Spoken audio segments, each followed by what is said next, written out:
அனைவருக்கும் வணக்கம். Auto trend channel நான் தினேஷ்குமார். இன்னைக்கு வந்து பார்த்தீங்கன்னா, ஒரு முக்கியமான டாப்பிக்கோட தாங்க வந்திருக்கேன். என்ன அப்படின்னு கேட்டிங்கன்னா, ஸ்கூட்டர்ஸ்.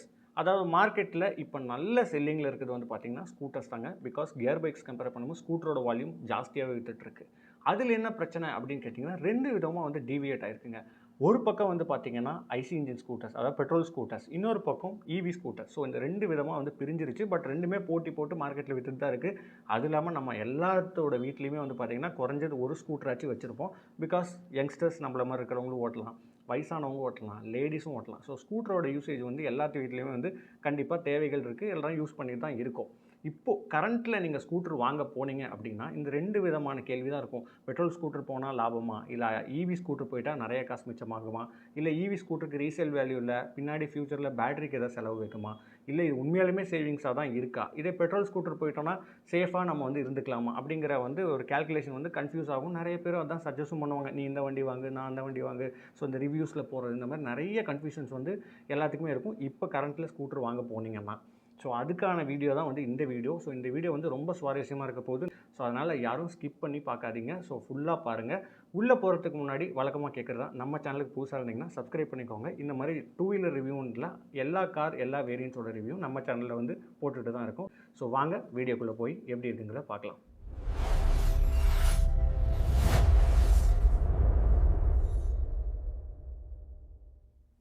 எஸ் ஃப்ரெண்ட்ஸ், அதாவது IC engines petrol scooter versus EV scooter. ஓகேங்க, இந்த பெட்ரோல் ஸ்கூட்டரோட விலை ஃபஸ்ட்டு எவ்வளோ வருதுங்கிறத நம்ம ஸ்டார்டிங்லேயே பார்த்துருப்போம். தோராயமாக இன்றைக்கி இருக்கிற மார்க்கெட்டில் ஆக்டிவாவோட ப்ரைஸ் 110cc இருக்கிற ப்ரைஸ் வந்து பார்த்திங்கன்னா 1,06,000 1,19,000 வரைக்கும் வந்து அதுக்கான ப்ரைஸிங் வந்து கோட் பண்ணுறாங்க. அதே டிவிஎஸ் ஜூபிட்டர் 110 அதை வந்து பார்த்திங்கன்னா 1,05,000 1,20,000 வந்து அவங்க வேரியன்ஸ் வந்து வச்சுருக்காங்க. அப்ராக்சிமேட்டாக நம்ம வந்து இன்றைக்கி வந்து ஒரு பெட்ரோல் ஸ்கூட்டர் வாங்க போகிறீங்கன்னா ஒரு 1,15,000 1,20,000 பட்ஜெட்டுங்கிறது கண்டிப்பாக வேணும். ஸோ அதை வந்து நம்ம வந்து நோட் பண்ணி வச்சுக்கலாம். இப்போ நீங்கள் வண்டி வாங்க போகிறீங்கன்னா இந்த விஷயத்தை நான் பண்ணுற விஷயத்தை அப்படியே நீங்களும் பண்ணுங்கள், உங்களுக்கு வந்து ஒரு ஐடியா கிடைக்கும். ஓகே, இப்போ வந்து நான் தோராயமாக வந்து பார்த்தீங்கன்னா 1,15,000 வந்து நான் எடுத்திருக்கேங்க.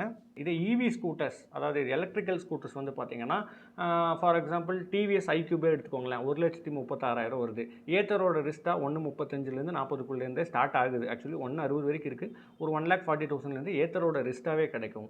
அது போக சேட்டக் எடுத்துட்டிங்கன்னா 1,38,000 தான் வருது. ஸோ இந்த மாதிரி எல்லா ஸ்கூட்டருமே வந்து பார்த்தீங்கன்னா 1,36,000 35,000 தான் ஸ்டார்ட் ஆகுது. ஸோ அதோட காஸ்ட் நான் வந்து பார்த்தீங்கன்னா ஆவரேஜாக 1,40,000 வந்து இவி ஸ்கூட்டரோட ப்ரைஸிங்காக நான் வந்து எடுத்திருக்கேன். ஸோ இப்போ மார்க்கெட்டில் இன்றைக்கி நீங்கள் ஒரு இவி ஸ்கூட்டர் வாங்க போனீங்கன்னா 1,40,000 வேணும். பெட்ரோல் ஸ்கூட்டருக்கு 1,15,000 வந்தாலே நம்ம வந்து வாங்கிக்கலாம். ஸோ இந்த அமௌண்ட்டை வந்து நம்ம தனியாக வந்து நோட் பண்ணி வச்சுப்போம். ஓகேங்களா, ஏன்னா பிகாஸ் நம்ம தான் இன்வெஸ்ட் பண்ண போகிறோம். லோனில் வாங்கினாலும் சரி, ரெடி காசில் வாங்கினாலும் சரி, அது அல்டிமேட்டாக நம்ம தான் பே பண்ண போகிறோம். ஓகேங்களா, ஸோ அதனால் நோட் பண்ணி வச்சாச்சு. ஓகே, இப்போ வந்து நம்ம டெய்லி எவ்வளோ யூஸ் பண்ண போகிறோங்கிற ஒரு கேல்குலேஷனுக்கு வந்து வந்துப்போம். இந்த கேல்குலேஷன் போகிறதுக்கு ஹார்ட்லி ஒரு 10 நிமிஷம் தான் ஆகும். பட் ஆனால் நமக்கு நல்ல ஒரு எவ்வளோ செலவு பண்ண போகிறோங்கிறது வந்து ஒரு ஐடியா வந்து கிடைக்கும். ஓகேங்க, இப்போ வந்து டெய்லி நீங்கள் அப்ராக்சிமேட்டாக, அதாவது சில பேர் வந்து பார்த்தீங்கன்னா டெய்லி ஆஃபீஸ்க்கு ஒரு 20 கிலோமீட்டருக்குள்ளே கூட போயிட்டு வருவீங்க. அப் அண்ட் டவுன் 10 ஒரு 20 கிலோமீட்டர்ஸ் அப் அண்ட் டவுன் இருக்கும். அதே மாதிரி சில பேர் போகிறதுக்கு ஒரு 20 கிலோமீட்டர், வரத்துக்கு ஒரு 40 கிலோமீட்டர் இருக்கும். சில பேர் 70-80 கிலோமீட்டர் வரைக்கும் கூட நம்ம டெய்லி வந்து நம்ம ஆஃபீஸ்க்கு வந்து டிரான்ஸ்போர்ட் போயிட்டு வர மாதிரி இருக்கலாம். ஸோ அந்த மாதிரி இருக்கிற சமயத்தில் நான் வந்து என்ன பண்ணுறேன்னா ஆவரேஜாக 40 கிலோமீட்டர்ஸ் ஒரு நாளைக்கு நீங்கள் ரைட் பண்ணுறீங்கன்னு வச்சுக்கோங்க. அதாவது காலையில் 20 கிலோமீட்டர், ஈவினிங் ஒரு 20 கிலோமீட்டர், ஓவராலாக ஒரு 40 கிலோமீட்டர்ஸ் வந்து டெய்லி நீங்கள் வந்து ட்ராவல் பண்ணுறீங்க. ஒரு நான் போடுறது வந்து ஒரு ஆவரேஜான கால்குலேஷன் தான். பட் நீங்கள் எவ்வளோ ஓட்டுவீங்களோ அதை நீங்கள் போட்டுக்கோங்க. ஓகே, 40 கிலோமீட்டர்ஸ் டெய்லி நம்ம ஓட்டுறோம். 26 நாளைக்கு ஒர்க்கிங் டேஸ்க்கெலாம் மட்டும் நான் போடுறேன். ஸோ ஓவராலாக ஒரு மாதத்துக்கு நம்ம வந்து பார்த்திங்கன்னா 1040 கிலோமீட்டர் வந்து ஓட்டியிருப்போம். அது போக இந்த சண்டே வந்து நம்ம ஓட்டுறதும் சேர்த்துனீங்கன்னா ஒரு ஓவராலாக ஒரு 1100 வந்து நம்ம வந்து எடுத்துக்கலாம் ஆவரேஜாக. ஸோ ஒரு மாதத்துக்கு 1100 கிலோமீட்டருங்கிறது வந்து ஈஸியாக ஓடிடும். ஒரு நாளைக்கு நீங்கள் 40ன்னு ஓட்டினீங்கனாலே.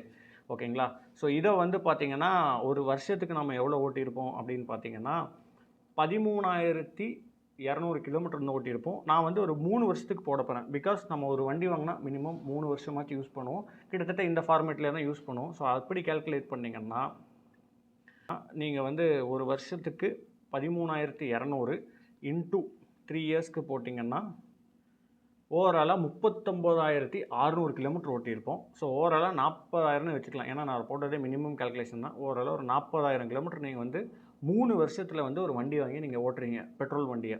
ஓகேங்களா, இதை நான் வந்து இப்போ வந்து டிவைட் பண்ண போகிறேன். ஏன்னா மைலேஜ் வச்சு எவ்வளோ பெட்ரோல் அடிச்சிருக்குங்கிறத கால்குலேட் பண்ணுறதுக்காக. இப்போ தோராயமாக ஸ்கூட்டர்ஸ், பெட்ரோல் ஸ்கூட்டர்ஸ் ஒரு 110 சிசி வந்து எவ்வளோ மைலேஜ் கிடைக்குங்க? அதிகபட்சம் 40லேருந்து 45க்குள்ளே தான் கிடைக்கும். சில பேருக்கு 50 வரைக்குமே கிடைக்கும். பட் ஆவரேஜாக ஒரு 40 to 45 ப்ராக்டிக்கலாக கிடைக்கும். சிட்டியோட டிராஃபிக்ஸ் இதெல்லாம் கால்குலேட் பண்ணி பார்க்கும்போது. ஸோ ஒரு 40 to 45னா அப்போ அப்ராக்சிமேட்டாக 42 கிலோமீட்டரையும் வந்து நான் போடுறேன். ஸோ ஓவராலாக நீங்கள் எவ்வளோக்கு பெட்ரோல் அடிச்சிருப்பீங்க லிட்டர்ஸ் கணக்கில் பார்த்தீங்கன்னா 952 லிட்டர் வந்து நீங்கள் அடிச்சிருப்பீங்க. அதாவது இந்த 3 வருஷத்தில். ஓகேங்களா? ஸோ ஓகே, 952 லிட்டரை வந்து எவ்வளோ விலை போட்டிருப்போம் அப்படின்னு பார்த்தீங்கன்னா, இப்போ தோராயமாக ஒரு 101 போடுறேன். ஸோ இன்றைக்கி இருக்கிற ரேட்டு வந்து பார்த்தீங்கன்னா ₹101 ₹102. பட் ஆனால் ₹106லேருந்து ₹100 கம்மி ஆகவே இல்லை. ஸோ அதனால் ₹101ங்கிறது நான் வந்து பெட்ரோலோட ஒரு லிட்டர் ப்ரைஸாக போட்டுக்கிறேன். ஸோ 952 இன்ட்டு 101 அப்படின்னு போட்டிங்கன்னா 96,190 வந்து உங்களோட பேக்கெட்லேருந்து பெட்ரோல் காஸ்ட் மட்டும் போயிருக்கும். ஓகேங்களா? இதை வந்து நம்ம நோட் பண்ணி வச்சுப்போம் 3 வருஷத்தில். அப்போ வருஷத்துக்கு என்னாச்சுங்க?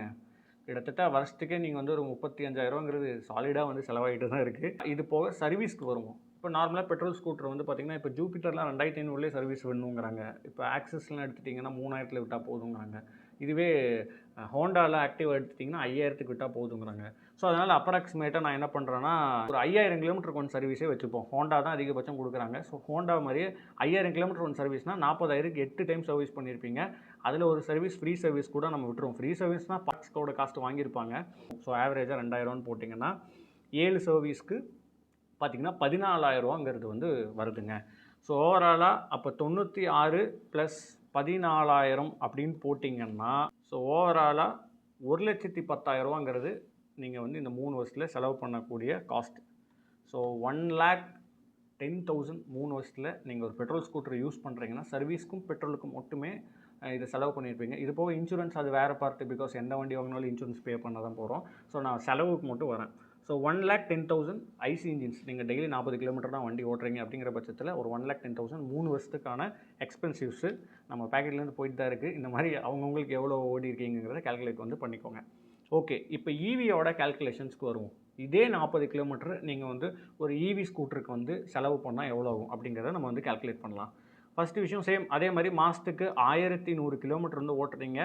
36 மாதத்துக்கு வந்து பார்த்திங்கன்னா சேம் 39,600 40,000 வைங்க. ஸோ 40,000 கிலோமீட்டர் வந்து ஓட்ட போகிறீங்க.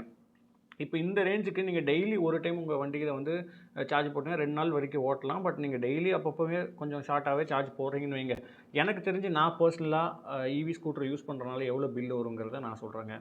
நார்மலாக வீட்டுக்கு ஒரு ₹200 ₹250 ₹300 அந்த ₹500க்குள்ளே வர்றவங்களுக்கு இந்த பில் வந்து எவ்வளோ வரும்னா ₹700 ₹800க்குள்ளே தான் வரும், இன்க்ளூடிங் வண்டியெல்லாம் சேர்த்தியே. ஸோ அந்த ₹800 நம்ம வந்து போட்டுப்போம். ஸோ வண்டிக்கு மட்டுமே ₹800 ஆகுதுங்கிற மாதிரி நம்ம வந்து எடுத்துப்போம் 2 மாதத்துக்கு ஒரு டைம். ஸோ 36 மாதத்தில் வந்து பார்த்திங்கன்னா நம்ம வந்து 18 டைம் கரண்ட் பில் கட்டியிருப்போம். ஏன்னா டிவைடட் பை 2, ஏன்னா 2 மாதத்துக்கு ஒன்ஸ் தானே கட்டுறோம்.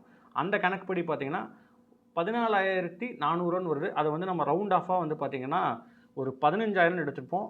ஃபியூல் காஸ்ட்டு, அதாவது நம்ம சார்ஜ் போட்டு ஓட்டுறோம் அப்படிங்கிற மாதிரி வச்சுக்கலாம். அது ஃபியூலிங் காஸ்ட்டு மாதிரி வச்சுக்கலாம். அதுக்கடுத்து சர்வீஸ் அப்படின்னு பார்த்தீங்கன்னா சேம் 5,000க்கு ஒரு டைம் தான் விட போகிறோம். எனக்கு தெரிஞ்சு இன்ஜின் ஆயில் மாத்திர காஸ்ட்டுங்கிறது அதில் வரவே வராது. ஜஸ்ட் இந்த அவங்க நார்மலாக செக் பண்ணுறது வந்து பார்த்திங்கன்னா 1,500க்குள்ளே தான் அப்ராக்சிமேட்டாக சர்வீஸ் வரும். ஸோ அதுவுமே வந்து நான் 8 டைம் சர்வீஸ் விட்டேன்னா எவ்வளோ வரும் பார்த்திங்கன்னா ஒரு 12,000 வரும். அதாவது எவ்ரி 5,000 ஒன்ஸ் விட்டிங்கன்னா ஒரு 12,000 வரும். ஸோ அதை வந்து நான் வந்து போட்டேங்க. ஓகேங்களா?